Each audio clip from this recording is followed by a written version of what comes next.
Good morning, everyone. I am so happy to see you again.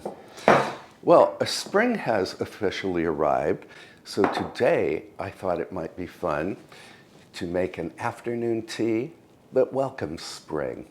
And we're going to make coronation chicken tea sandwiches, smoked trout with chive cream cheese sandwiches, my best scones, and some lovely little lemon pudding cakes. And we're going to start with the lemon pudding cakes. So I need to preheat my oven to 350 degrees Fahrenheit or 180 degrees Celsius. And then I need to lightly grease 6 ramekins. And I'm going to put the ramekins in a 9 by 13 baking dish.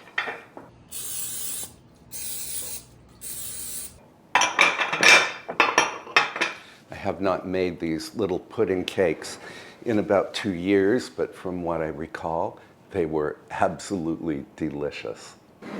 Set these aside. Then I need to separate 3 large eggs. I will put the yolks in this bowl and the whites in the bowl of my stand mixer.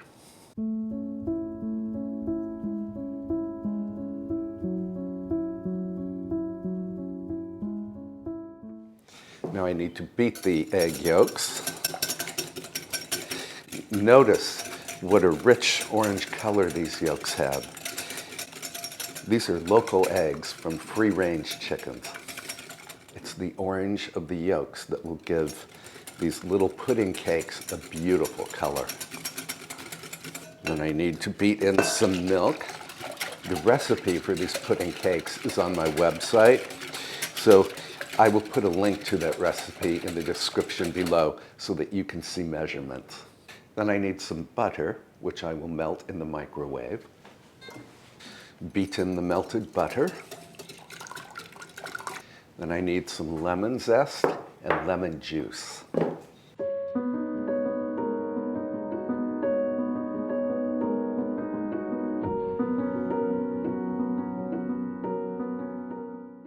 I'm using 3 lemons here because these are rather small. And I should mention that we probably will not be able to enjoy our afternoon tea in the garden because today feels very much like winter. It's very windy outside, the sky is dark, and it's raining. But that's okay. We can have our spring afternoon tea in front of a fire in the parlor. Then I need the juice from the 3 lemons that we zested. This is the monster size lemon squeezer that a very kind viewer sent. It works very well. I have 2 other similar gadgets, but they are smaller. And you really have to struggle when you are juicing lemons and limes. This works like a charm, almost effortlessly. Just for some added zing, I want to add about a half teaspoon of pure lemon extract. And a nice pinch of salt. Salt balances out the sweetness of the cakes. Granulated sugar.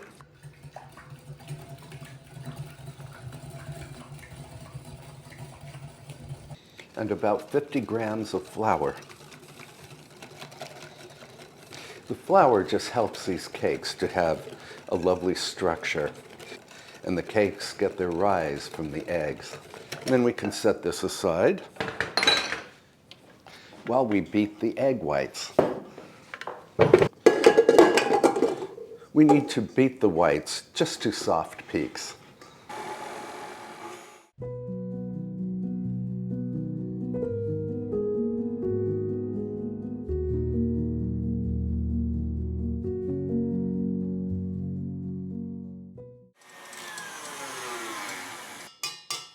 I may have overbeaten my whites slightly, but that's okay.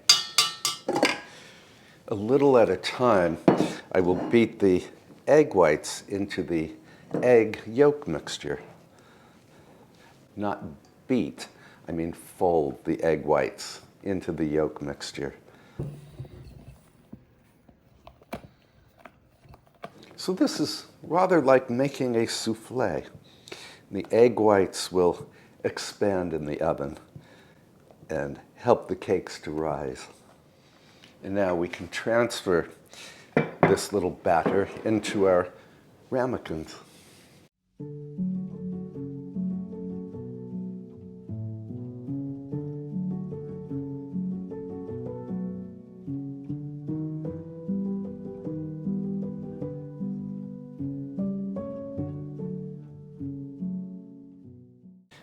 To ensure that these little cakes cook gently in the oven, I'm going to add some hot but not boiling water to come about halfway up the sides of the ramekins.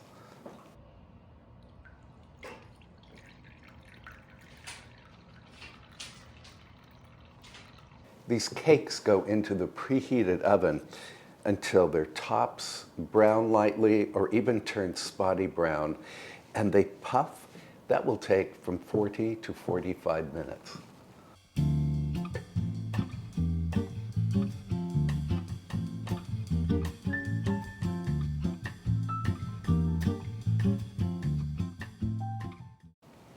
Going to clean up here, and then while the cakes are baking, we can get started on the scones. On to the scones. And by the way, I do use the Scottish pronunciation for scones. And I need to hook up my paddle attachment here. Now these scones are light and moist, but they are sturdy enough to support gobs of strawberry jam and clotted cream or whipped cream or whatever kind of cream you like to put on scones. And the recipe is on my website. I like to weigh out the ingredients.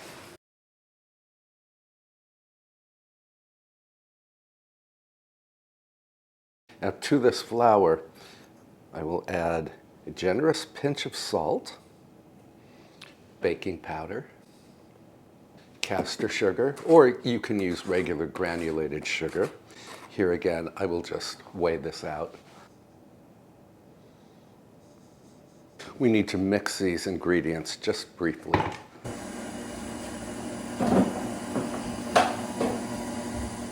Then we need cold diced butter.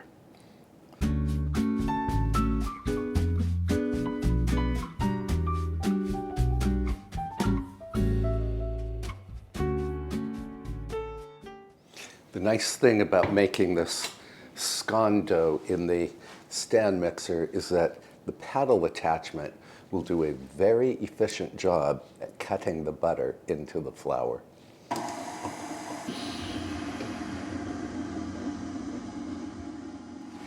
Then I need to beat 2 large eggs into some buttermilk.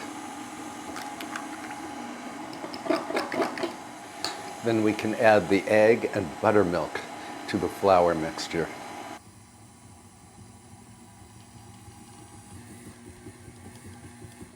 Need my marble board here. And I want to flour my board. We need to interrupt the scone recipe for a moment because the pudding cakes are ready.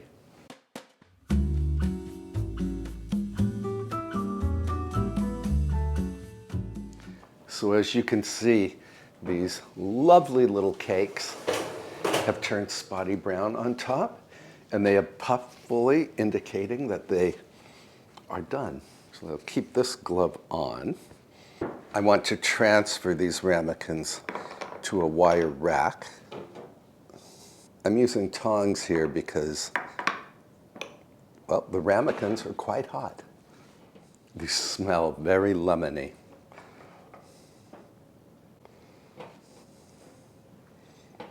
I'm going to set these aside and let them cool, and then we can unmold them. And back to our scones. This dough is very bubbly because of the reaction from the buttermilk and the baking powder. I'm going to knead this dough just until it is fairly smooth. That won't take but, 3 minutes or so.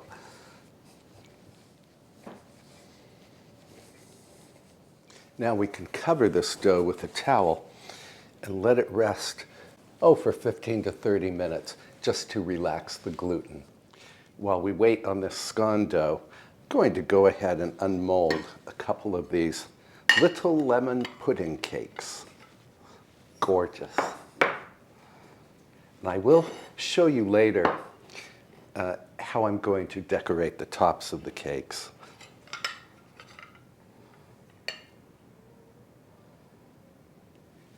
Wow. These are truly beautiful, even before they are decorated. So the mixture for these cakes actually separates, so you end up with sort of a cakey bottom and then this lovely pudding top. I'm going to pop these into the refrigerator along with the cakes that are still in the ramekins. So now we can roll out this scone dough. I'm going to roll mine into about a 3/4 of an inch thick circle. A little flour. This dough always rolls out beautifully.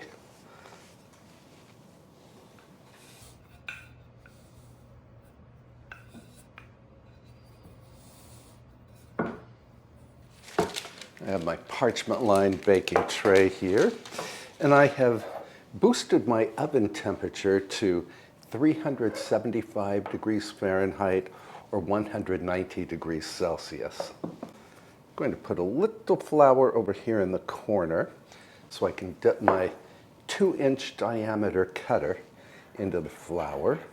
And then when you cut out scones, you want to make sure that you press straight down. In other words, do not twist the cutter. The scone dough will become pinched, and then the scones won't rise to their fullest potential in the oven.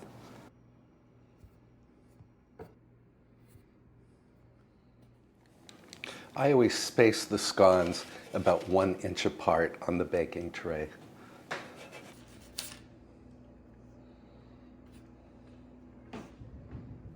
In reality, there are only 2 of us today for afternoon tea, so I'm not going to bake all of these scones today, but I will cut out the rest of this dough, and then I can flash freeze the scones and bake them off whenever I need scones for afternoon tea. Very convenient to have unbaked scones in the freezer. And then I can gather the scrap dough. I don't even have to roll it out. I can just pat it out with my hands.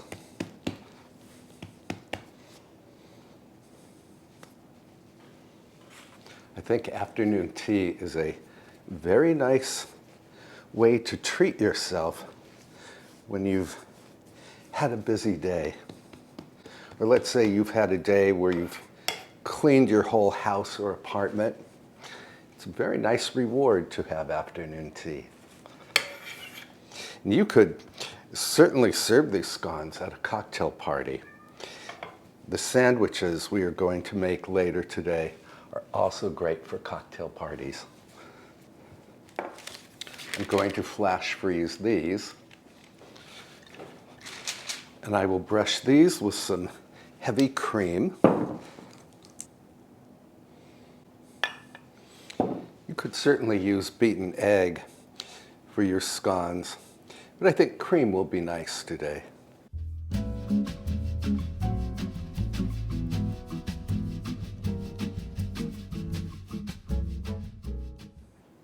The cream or the beaten egg, of course, will help the scones to brown in the oven.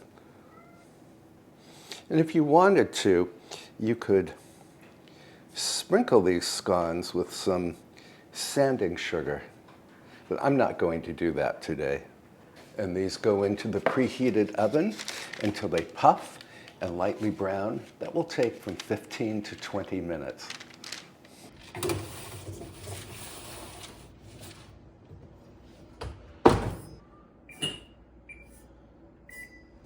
going to get cleaned up here. And then I want to make a quick trip to the local flower shop because I always like to have fresh flowers on the tea table. I said we were going to the flower store, but I forgot that I had just put the scones in the oven, and they are done now.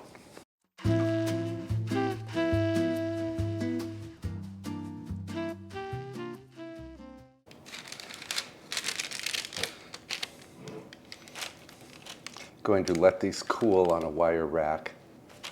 And I just looked out the window and I saw two beautiful deer in my yard. I'll try to throw a clip of the deer into this video. And now we can head to the flower store.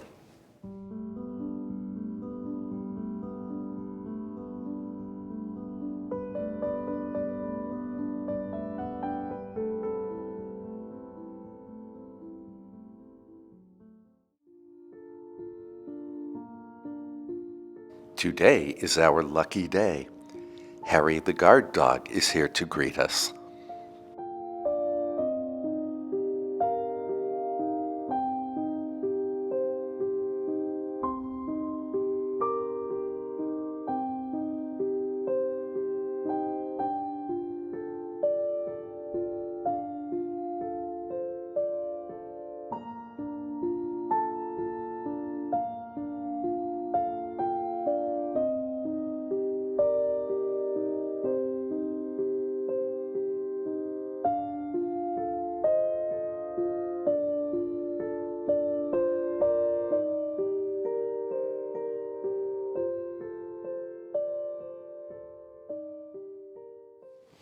We are home again. I just want to protect my work surface here.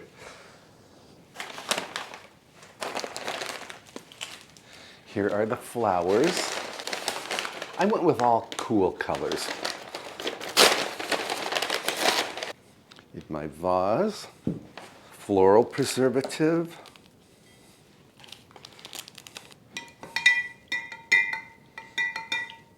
Italian ruscus,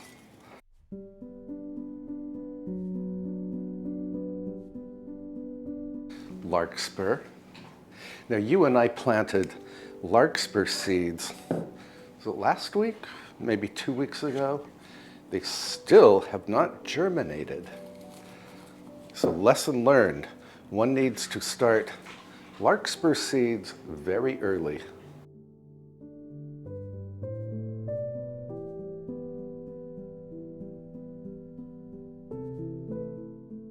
In addition to the larkspur, I'm also using pink waxflower, purple alstroemeria, and pink chrysanthemums.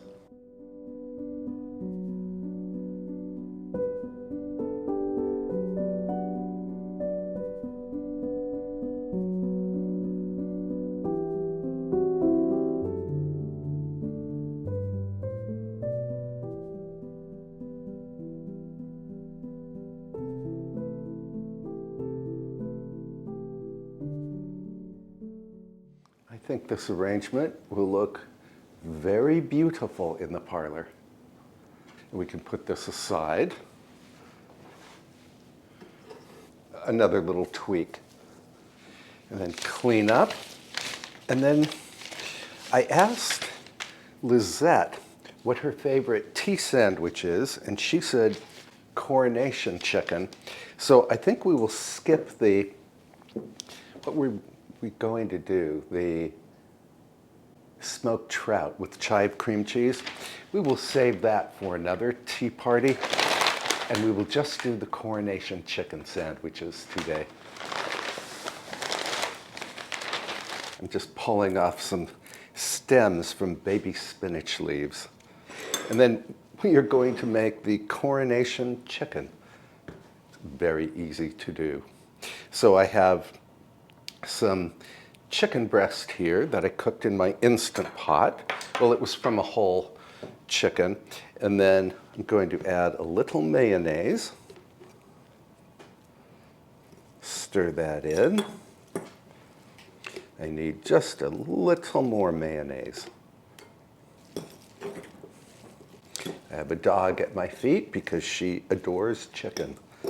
Are you going to join us for afternoon tea, Avery? Then we need some mango chutney.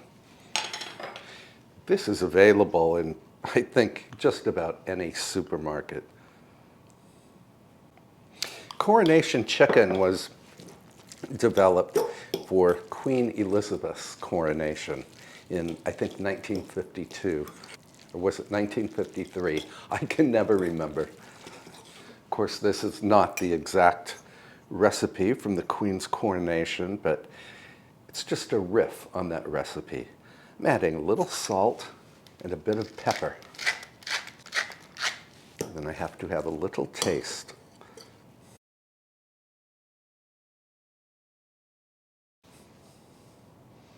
Delicious. I have just some regular sandwich-ish bread from the supermarket. Unfortunately, I'm out of the homemade pan de mie, which you and I made together a few weeks ago. This bread is thicker than I would like. Here's a little trick I learned from my friend who worked for the royal family. He worked for Queen Elizabeth, and then for Charles and Diana, and then for Princess Margaret. And he told me that the household staff would use a rolling pin to flatten or thin out bread that was too thick for tea sandwiches. So that's what I'm doing here.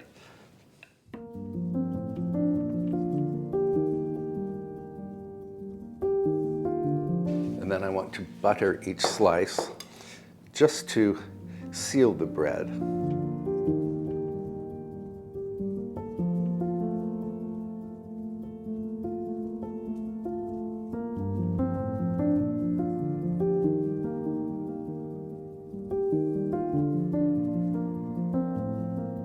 Spinach leaves.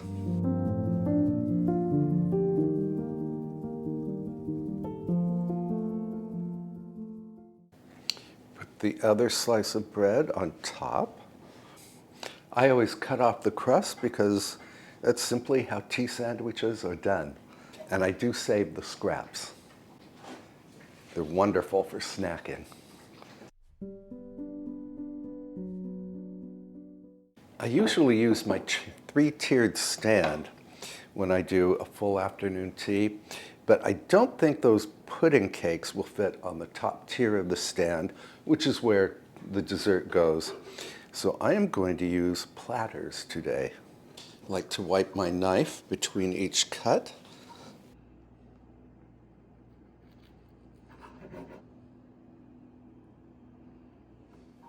I'm not ready to serve this afternoon tea just yet, so I will cover these sandwiches with a damp cloth and pop them into the refrigerator.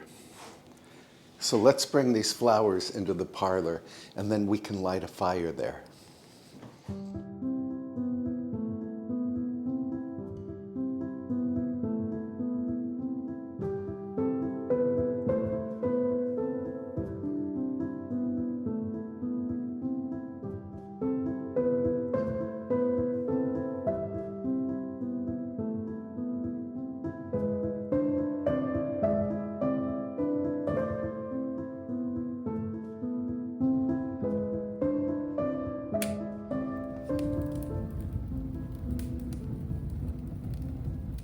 Well, I already warmed my teapot, so let's brew some tea.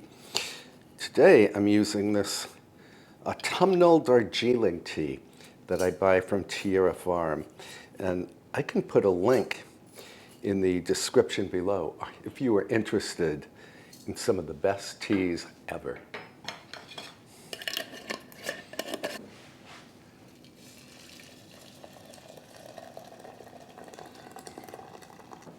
And while the tea is steeping, I want to go ahead and decorate the little lemon pudding cakes. I think some blueberries will look nice.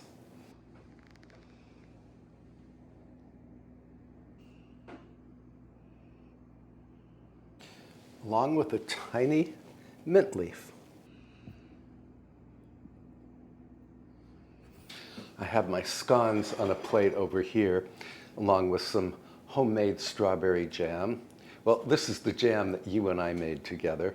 And then I have some mascarpone over here because I did not have any clotted cream. And here are our coronation chicken sandwiches. Yay! So let's head into the parlor.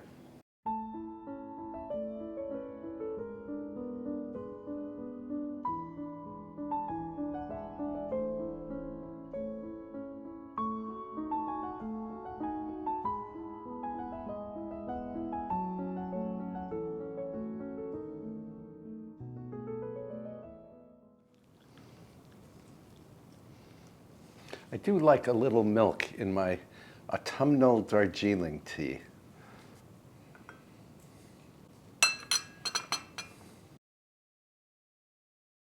I hardly even know where to begin, so I will begin with a sandwich.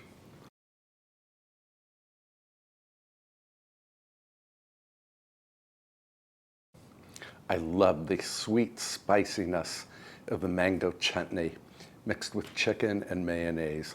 So delicious. Scone. Watch how this pulls apart so easily. And we want some mascarpone, which I put on my plate, not directly on the scone. I had to run and fetch a spoon for the strawberry jam. A knife wasn't going to work. Break off a piece of scone, and then I always do the clotted cream, or in this case, the mascarpone first, and then the jam.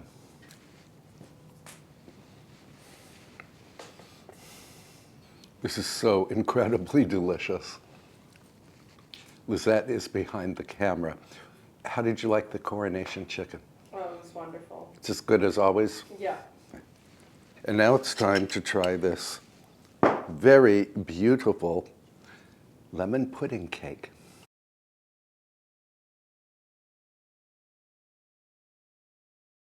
Oh, my friends, this is absolutely wonderful. I really hope you will try it someday. And again, the recipe for the scones and the recipe for the little lemon pudding cakes will be on my website, and I will link both of those recipes in the description box below. And to see the full description box, you simply click on the title of the video. Thank you so much for joining me today as we put together this full afternoon tea to welcome spring. Even though the weather is rather gloomy outside, it still does feel like spring. And of course, these flowers don't hurt at all. If you enjoyed this video, I'd really appreciate if you would click the thumbs up button. And please subscribe if you have not already, and be sure to tap the little bell icon so that you can receive a notification every time I upload a new video. And the next video will appear on Sunday. And until then, please treat yourself extra, extra well. Please try these little lemon pudding cakes, and I will see you in the next video. Bye for now, friends.